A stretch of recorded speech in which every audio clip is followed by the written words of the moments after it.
You're a man. You're an involuntary celibate. Do you have any idea how fucking lucky you are? You are. You are so fucking lucky. Do you know why you're so fucking lucky? Because, see, if you're born an ugly girl, that's it.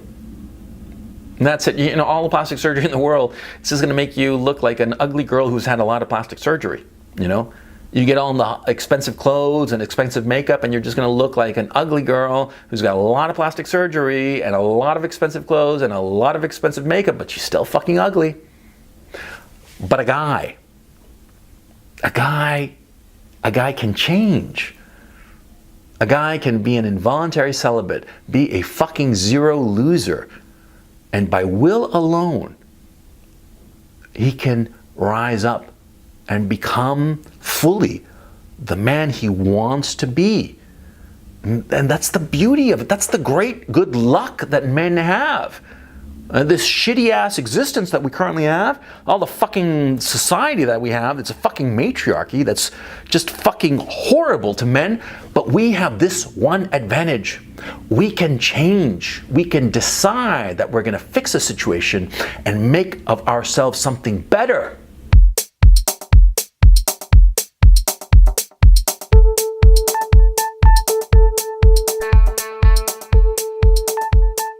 There is nothing wrong with being an involuntary celibate. Absolutely nothing wrong. Because we have all been involuntary celibates at one point or another. Sure. You know, the biggest Casanova himself, he was an involuntary celibate at some point of his life. And the fact of the matter is, most guys will be in celibate in their teenage years, and they will desperately want to fuck, of course. And they won't get anywhere, you know, when they're 17, 19, 23, 27 even, older even. Yeah. Lots of guys are late bloomers. Lots of guys are late starters. Lots of guys, you know, they fuck like bunnies in one period of their life. And then things change for whatever reason. Then they go through droughts. Some of them are pretty fucking long. I mean, in my own case, I've gone through periods where I haven't fucked in like a long goddamn time. Almost an embarrassingly long amount of time, you know? Enough time that I don't really want to talk about it. Yeah, it's perfectly normal, okay? Being an involuntary celibate, which is, of course, being a man who cannot get a girl into bed, who cannot get laid to save his life. It happens to everybody at different stages of their lives, and sometimes it goes for quite a while, okay? But the key fact that you have to understand is that, number one, this is not a bad thing. The mainstream media as of late is saying that it's like a bad thing, that involuntary celibates, incels, are like the fucking plague, for crying out loud. No. Involuntary celibates are just guys who are just not successful in the current deregulated sexual marketplace. They're not very good at getting laid. There's nothing wrong with that. Okay? I mean, would you say that, you know, it's a bad thing if you're bad at math, for instance? Or if you're bad at making money and therefore you're poor, even though you're a very decent person in all other regards? Of course you wouldn't say that, right? Right, but the mainstream media, they're fucking morons. I mean, they thought that the Iraq war was a good thing, for crying out loud, right? And they think that Trump got elected because of Russian bots. What the fuck do they know? They don't know shit, okay? So don't worry about what anybody says, that incels are bad, and if you are an incel, that you're evil incarnate, or that you're gonna, you know, shoot up someplace. No. You're just a guy who's just not very good at getting laid. And this video is going to explain how you get out of this hole. Okay? Okay. There's nothing wrong with being an involuntary celibate. What is wrong is to do nothing about it. What is wrong is to do nothing about it and just sit there, resentful, butthurt, angry, thinking even that you're entitled to sex. That's wrong. And there's no excuse for it, right? To just sit on your ass and do nothing and expect pussy, and you know, if you don't getting pussy like magically out of like the fucking thin air, you get angry and resentful and you start calling women whores and bitches and blah blah blah. That's wrong, okay? I mean, like, think of it in these terms. Like, say some guy was just sitting at home jerking off to porn and watching TV and playing video games all fucking day, and he was resentful that he hadn't gotten $1 million. You'd be like, what the fuck is the matter with you, man? How can you be resentful that you haven't gotten $1 million? What would you think if the guy was, like black-pilled and pessimistic about everything because, he hadn't gotten his $1 million that he believed he deserved? You'd think the guy's insane.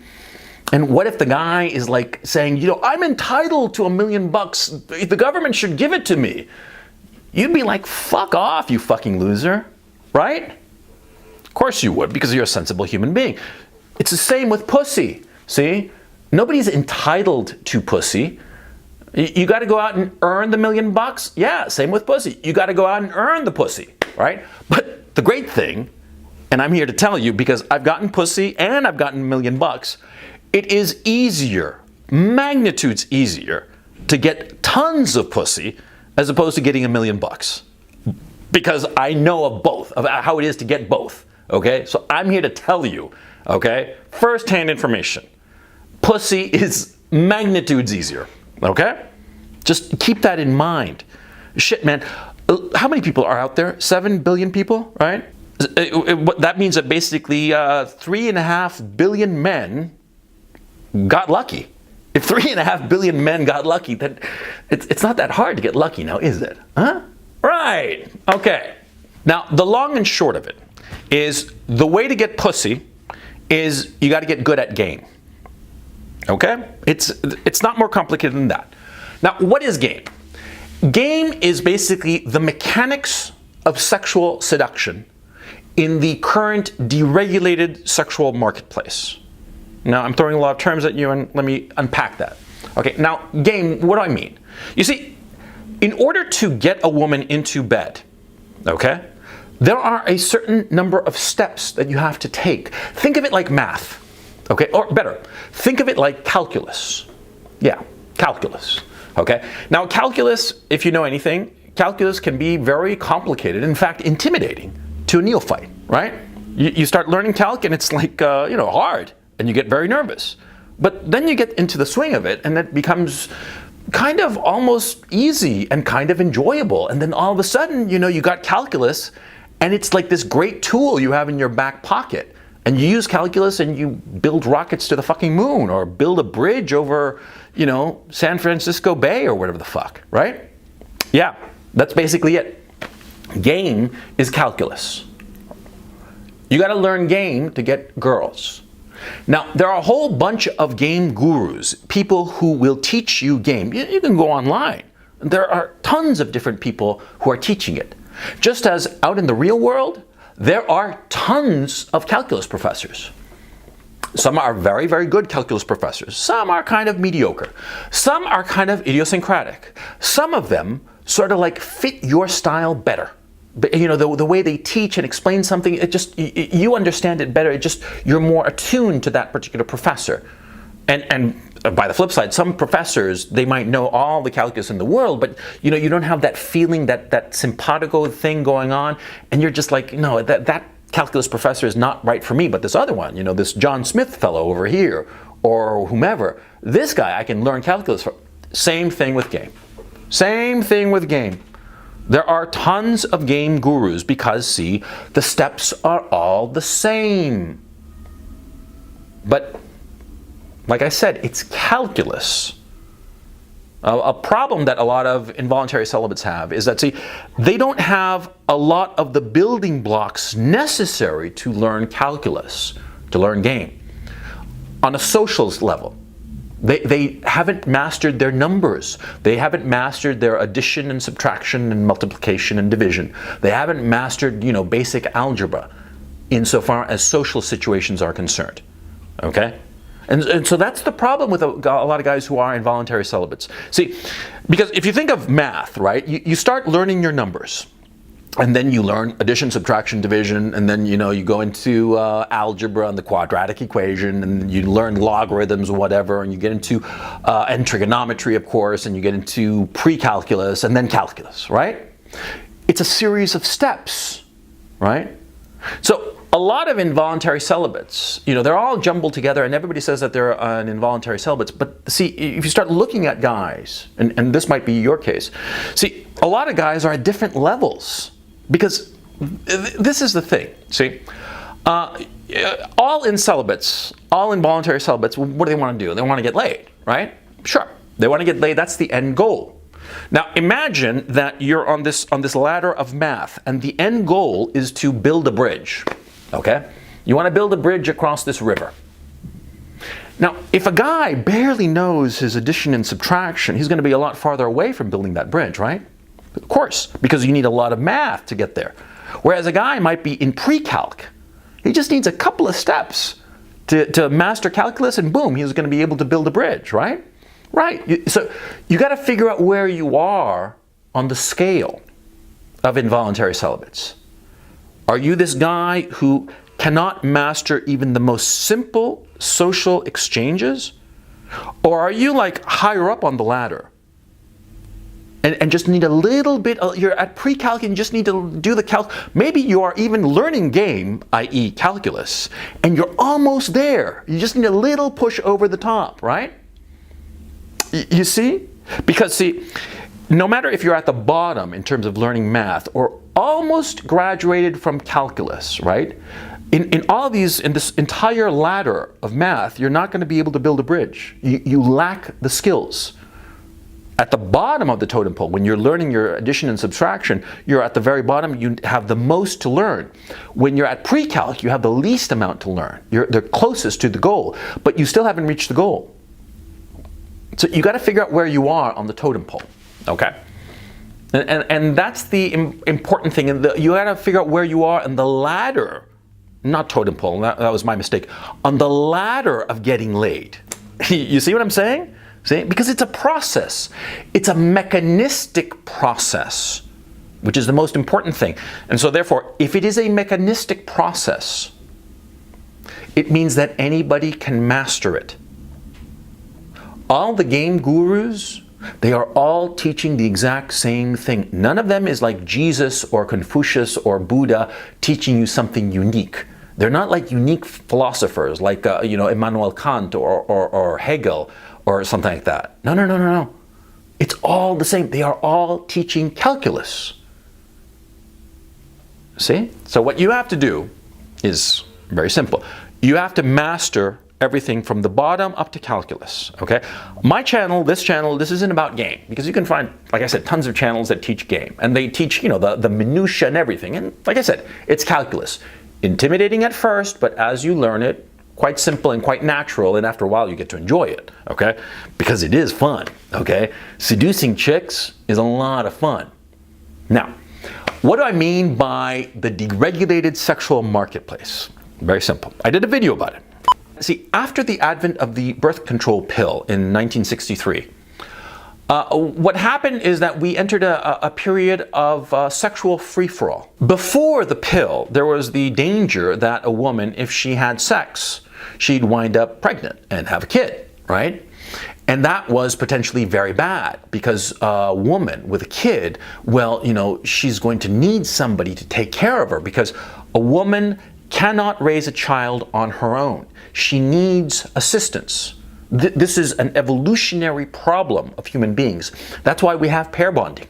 Learn a little bit of evolutionary psychology, and you'll realize that, see, pair bonding between a man and a woman is necessary because infants, babies, when they are born, they are helpless, and a woman has to take care of them. And because she has to take care of them, she cannot take care of the child and at the same time go and gather the resources necessary for her own and her child's survival. So she needs a man to help her. And that's why you have this whole issue of romance. And that's why men and women pair bond. And throughout history, the society around the man and the woman have created certain rules, certain regulations as to what was permitted and what was not permitted. And a man and a woman, they came together to form a family and have children, and there was a lot of societal pressure for them to stick together, because if they broke apart, who was going to be left taking care of the woman and her kid? Her extended family, the tribe. And what if the tribe is poor? They can't, generate enough resources to feed and shelter this woman with a kid, right? Well, the kid's going to die, or the woman might die. It's going to be a drag on the tribe. And so there was a lot of pressure for men and women to stay together. It was an evolutionary diktat on the one hand and societal pressure on the other. A lot of regulations, a lot of rules. But the pill threw that all out the window. You see what I mean? Yeah, with the pill, a woman takes the pill so she's not going to get pregnant, so she can go and fuck whoever she wants to, right? And so, because she can go and fuck whoever she wants to, who does she wind up fucking? The person that she finds sexually attractive. The person, the man, who knows which behavioral buttons to push and in what order so as to get her to open her legs and say, "Come here, baby, I want to fuck." Game is the codification of those behavioral buttons. Once you learn game, the calculus of the man-woman thing, you learn game and you're going to get laid. But like I said, game is calculus. How do you start? I mean, you're an involuntary celibate and you want to figure out where you are on the totem pole. Well, this is what you do. The first thing you have to do is you have to go to the mirror in your bathroom and you take a good long look at yourself. And you tell me, do you look like a regular human being or do you look like shit? You got pimples, you got scraggly beard, your hair is a mess, right? You got a gut, you're fat, you're out of shape, right? The first thing you have to do is you have to fix the package.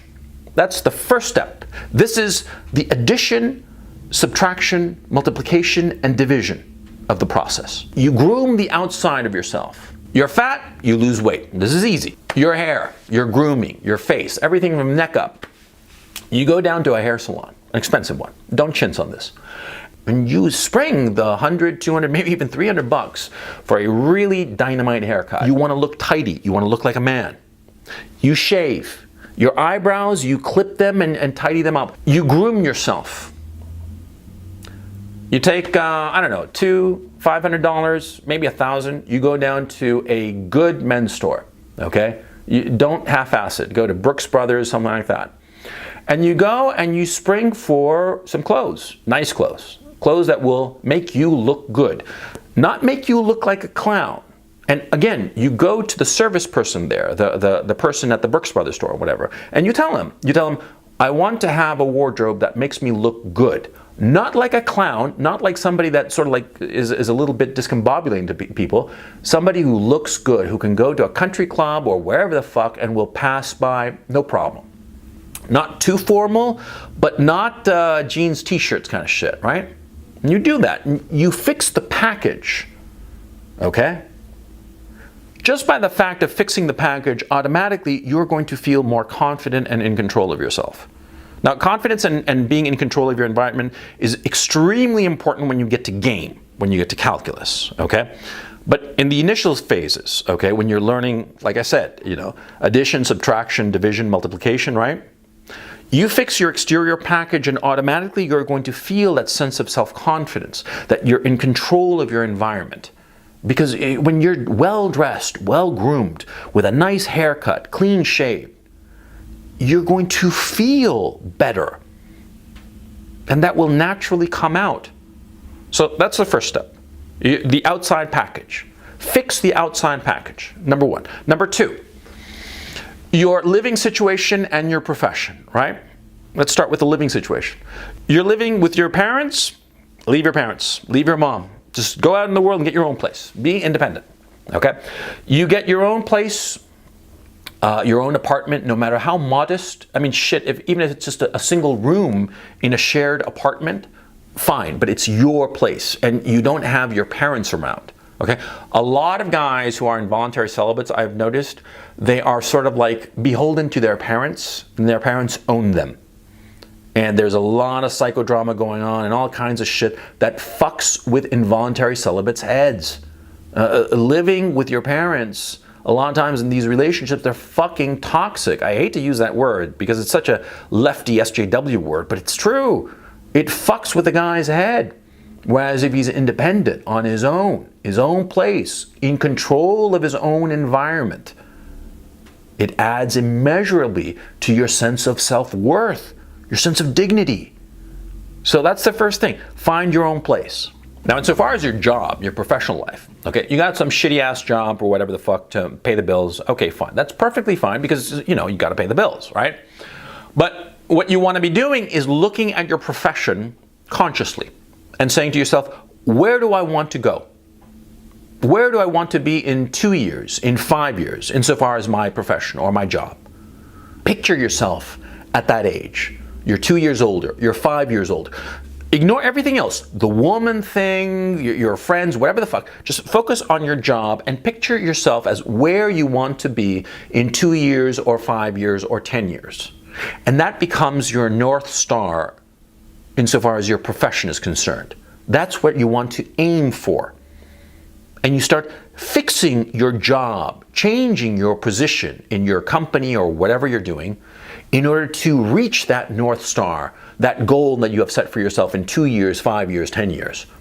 You know, if you're going in some crazy-ass job that doesn't work, you just move it around and start going in the direction that you want to, you see? And maybe you do have to be a wage slave and do some shitty-ass job just to pay the bills for a while, but you're thinking to yourself, well, I'm going to be doing this, but at the same time, I'm going to be aiming for that. And you try to bring your ship more towards your goal and aim it more towards your North Star. You see what I'm saying? Now, just the mere process of doing this, of evaluating your profession and consciously aiming towards, a better situation, again, that will improve your sense of self-confidence, that sense of like, you know where you're going. This is very important because, see, when a man knows where he is going insofar as his profession, insofar as his work, where he spends the majority of his time, this starts to permeate and percolate throughout his entire life. And people sense it. When you are confident in your profession, when you are confident in your professional goals, when you're like very clear as to where you are going insofar as your job, your career, your business, whatever, that confidence, that feeling like, fucking hey, I got this fucker right here, right by the balls, motherfucker. This tiger, I'm gonna squeeze this fucker's nuts until this fucking tiger is meowing, motherfucker, yeah? When you got that vibe, people sense it. It just percolates through your entire life. It just oozes out of you. And people sense it. People respond to it. Women respond to it. Okay? Now, what have we talked about? We talked about grooming. That's like the basics, looking good, looking sharp. Okay? Don't try to be like freaky or do anything like original. Fuck that. Be standard and boring if need be. Like I said, hair, the shorter the better, just tidy, right? That's addition, subtraction, multiplication. Then, being truly independent and owning, not owning, but in the sense of living in your own place and controlling your own living environment. That's like, the algebra part, okay? And having a clear direction in your profession, in your business. That's like the fucking trigonometry part, okay? Now the third part, what we call the pre-calculus part of this ladder, okay, is you have to interact with everyone you meet. Anyone and everyone that you meet, you have to consciously decide that you are going to interact with them. And you have to set this goal. It's a very simple goal. You have to set the goal to yourself that you are going to interact with them, however briefly. And at the end of that interaction, as you walk away, they are going to be left with a smile on their face, happy to have interacted with you. That's your goal. And you want that goal for everybody you meet, without exception. Let me explain. Tell me if this doesn't sound like something that's happened to you. You're walking to an office building, say. An office building, yeah. And there's a doorman, okay? And the doorman is maybe in a uniform, like in New York City. You see it a lot in New York City and other, cities like that. You go up to the door, and the doorman, what does he do? Well, it's his job to open the fucking door for you, right? So he opens the door, but you feel like really awkward and shy because it's shyness and embarrassment that is eating you alive, right? And you're like really, really shy, and he opens the door, and you're like awkward, and you're like, you sort of like scrunch your neck into your chest and just walk through the open door with your arms like rigid by your side like this. I'm trying to do it, without laughing, right? It's hard. Yeah. Why am I laughing? Because it happened to me. Sure. When I was a kid, I was embarrassed by lots of social interactions. Yeah. And you walk through this door, and the doorman is sort of like, what the fuck is this problem with this guy? And you're just like incredibly embarrassed, and you walk through the door and you're just like sweating practically over this trivial social encounter. It freaked you the fuck out, right? And you bury this fucking awful memory, but it sort of like floats around there in your subconscious, right? And it makes you feel miserable. And you're shy. You're shy and you don't know how to interact with people, right? And you don't recognize that you have instinctively the most powerful weapon imaginable that can end this misery. And you know what that is? It's very simple. It's a kind look and a warm smile. That's the most powerful weapon you can possibly have. Let me explain. See, when I was a kid, when I was, I don't know, 14, 15, this happened to me lots of times. I was so embarrassed. I was constantly embarrassed. And as I grew older, I grew out of it. Okay? And I had certain situations and what have you that allowed me to develop a social ease. But because of this, as I've grown older, I've seen a lot of adults who still feel this way. A lot of guys who are involuntary celibates who still feel this way. They feel so embarrassed by the most trivial social interactions, and they don't realize how easy it is to solve the problem. It's a kind look and a warm smile. In the situation with the doorman, I do this all the time. What I do if a doorman opens the door for me, I look at him and I smile. I glance at him and I smile. Maybe I'll give him a little wave and go through the door. And what happens when I do that? Well, 9 times out of 10, actually 10 times out of 10, he smiles back. All I have to do is just smile. Look at him and smile. Maybe I'll just wave and say thank you. And that's it. I'm at the checkout, in the supermarket, and checkout girl, and she's like running my things, and what do? I look at her, I meet her eyes, I smile at her and say, hi, how are you? Thank you, and that's it. I don't try to make it a big conversation, just a few words, kind eyes and a warm smile, and you are set. And you got to practice this. You got to practice this basic social skill. It's very, very basic, but you would be surprised how many men, capable men, competent men who are extraordinarily successful in their careers, and they have never mastered this basic thing of just smiling and being happy to see somebody and saying thank you or saying hello, or saying have a nice day. Instead, they're a knot of nerves, a knot of shyness. They allow their shyness, their social insecurity, to eat them alive. And the way to get over it is just to practice it, to be self-consciously practicing it at first. And a lot of times these interactions are going to be very, very awkward because, it's something that you're not going to be very good at. And like in everything in life, you got to practice it. And practice takes time. And practice, of course, means that you're going to make a lot of mistakes and you're going to embarrass yourself. But after a while, you're going to get a lot better. You keep on working at these minor, trivial, everyday social interactions. You don't try to make best friends with everybody. That's a mistake a lot of people, a lot of tryhards do, because it seems insincere. It seems a little weird, like the doorman, he's opening the door. I don't want to be like fucking best friends with the guy, but if I stop and chit chat and like tell me about your wife, that'd be fucking weird. You don't need to do it. You don't need to overthink it, overdo it. But you just have to do it enough. You do it enough times, you start to realize, you start to get the sense almost instinctively, or actually, you get the sense completely instinctively with enough practice of how much is enough. And you'd be surprised, it's just very little. But this little patina will smooth your social interactions with just about everybody. But you have to go out and practice it.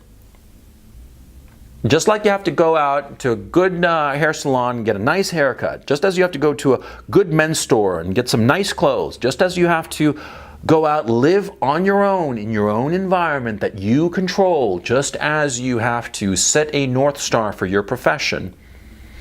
You have to do all of these steps. The basic arithmetic, the algebra, the trigonometry, the pre-calc, and then you do game. Like I said at the beginning, practically, you find your game guru, the one that you like the most. That's all you need to care about. It doesn't have to be somebody very special or anything, just somebody that you like. And there are tons of them on YouTube and shit, right? This isn't hard to find. You find one that you like, you start following them, you start learning, check out other ones just to make sure that the one that you picked is sort of like on the ball, is on track. Like I said, it's calculus. There are tons of calculus professors out there in the world. There are tons of game gurus out there in the world, and they will teach you basically the same thing. And the final step, of actually getting laid. Now, here's the obvious, in Europe, in many countries in Europe, including the Netherlands, prostitution is perfectly legal. If you are really desperate, if you are an involuntary celibate and you're going out of your fucking mind, hop on a plane to Amsterdam, stay at an Expedia hotel or Airbnb or whatever the fuck, go down to the red light district and bonk your brains out. This shit is easy, okay? This is not complicated, okay? It's not even illegal. It's perfectly legal for you to be living wherever you're living, pick a ticket and a hotel on Expedia, and go to Amsterdam and done. Okay? I mean, if you're really desperate. Now, if you are squeamish about it and all the rest of it, or if you're like, no, I never pay for sex, I'm going to get like a girl, I'm actually going to convince her. Okay, fine, do the work. But you have to understand, it's work. And it's a step-by-step process. And most important, like I said earlier, see, you can be at the very bottom in terms of your math education, or at the very almost tippity top, okay? But it's a quantum leap. You can be at the very threshold of knowing calculus, but you don't quite know it yet. Well, you're not going to get laid. Maybe by accident you do. Maybe you get a pity fuck thrown your way or some shit like that, but you're not going to be able to choose who to have sex with. It's more going to be like the woman decides, oh, well, he's the only one around, so I'll fuck him. Okay? It's going to be that kind of situation, which is, of course, what you don't want, because you want to be in control of who you're fucking.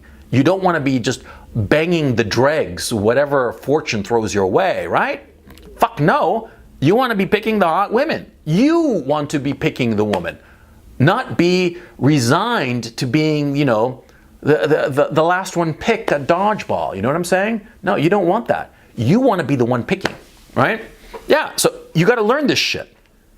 And it's a step-by-step process, but the most important thing is that, count yourself lucky that you're a man and you can achieve this. No matter how ugly you might be, no matter how loserish in so many ways you might happen to be, you'd be surprised. See, looks don't really matter in terms of getting girls. They matter when you're very, very young, when you're in high school and junior high. The girls like the pretty boys and they sort of like ignore the guys who are more homely, right? But after 18, they're in their early 20s and onward, it's vibe, it's game, it's a whole bunch of other shit. Looks don't really matter, but girls don't like a fucking mess. They don't want a fucking slob. They don't want some fat fuck who's like greasy from all the fucking french fries he's eating, right? No! They want a guy who's like, more or less in shape, nice clothes, groomed, that the guy has showered in the last 24 hours. Yeah, that's what they fucking want, right? Who wouldn't? Would you want to, go and bang some lard-ass cunt, who weighs about 300 fucking pounds and is as greasy as a can of Crisco? Would you want to fuck such a girl? I'm betting not, right? Well, same fucking thing, right? Okay, so you got to understand, you got to work with what we got here, see? See, I'm going to be doing more videos on this particular topic. I'm going to just do the deep dive on the whole incel thing. And there are lots of other things I'm going to talk about, because I'm going to be winding down this particular episode, because as I see, you've gone quite a bit. But the other things I'm going to be talking about, I'm going to be talking about, for instance, the issue of confidence, how to get it, and what does confidence even mean? Okay, it's important to understand that confidence is something specific, and it has a specific use for it. Okay? I'm going to be talking about how to get girls, okay? Not game, but in the sense of more macro, and at the same time, what women are useful for. Now that might sound kind of weird, but start to ask yourself the question, what do you want a woman for? Why do you want to have a woman in your life? Is there a need to have women in your life? And the answer is yes, okay? And there are very, very good reasons to have a woman in your life, but you got to know why and which reasons at any given moment of your life, okay? Then I'm going to be talking about, like, for instance, the issue of MGTOW, men going their own way, which I've always been kind of ambivalent about MGTOW, but I'm sort of like coming to an understanding that MGTOW does fit in the panoply of the current sexual dynamic, but, in measured doses. In measured doses. I'm going to go into it. I'm going to be talking about alphas, guys who are alpha, and how any guy can be alpha, okay? Any guy can be alpha. It's not a thing that you're born alpha or born beta or born just fucking omega. No. Any guy can be the alpha, and not just relative to any particular group. He can be like an objective alpha. A guy who's anywhere on earth is like, he's a guy. I'm going to be talking about flirting, how essential flirting is, and how flirting is enjoyable, because that's something else you got to understand. If you're an involuntary celibate, a lot of guys who are involuntary celibates, they think that this is a fucking chore. It's not. It's fun. It's like when you start to master some academic discipline, like math. And at first it's intimidating and hard, and you got to grind it out. But then after a while you start to warm to the subject. And after a while it starts to flow. And you just feel the rhythms of what you're doing. And then you realize how much fun it can be. I mean, shit, I remember like in class, back in the day, I'd have my problem sets right in college. It was delightful. It was fun. And it was hard and challenging sometimes. Sometimes, I'd be stuck on some problem for an hour trying to figure it out. But it was challenging. And it made me feel more alive. That's the same thing. That's the same thing with flirting and women and the whole thing. It's not a chore. It can be at certain parts of the development, but it is not a chore overall. At the end, it's delightful. It's fun. Think of it in those terms. And think of the last thought I want to leave you with. You're a man. You're an involuntary celibate. Do you have any idea how fucking lucky you are? You are. You are so fucking lucky. Do you know why you're so fucking lucky? Because, see, if you're born an ugly girl, that's it. That's it. All the plastic surgery in the world, it's just going to make you look like an ugly girl who's had a lot of plastic surgery. You get all the expensive clothes and expensive makeup, and you're just going to look like an ugly girl who's got a lot of plastic surgery and a lot of expensive clothes and a lot of expensive makeup, but she's still fucking ugly. But a guy can change. A guy can be an involuntary celibate, be a fucking zero loser, and by will alone, he can rise up and become fully the man he wants to be. And that's the beauty of it. That's the great good luck that men have. This shitty ass existence that we currently have, all the fucking society that we have, it's a fucking matriarchy that's just fucking horrible to men. But we have this one advantage. We can change. We can decide that we're going to fix a situation and make of ourselves something better. And that's fucking wonderful. That is our true advantage.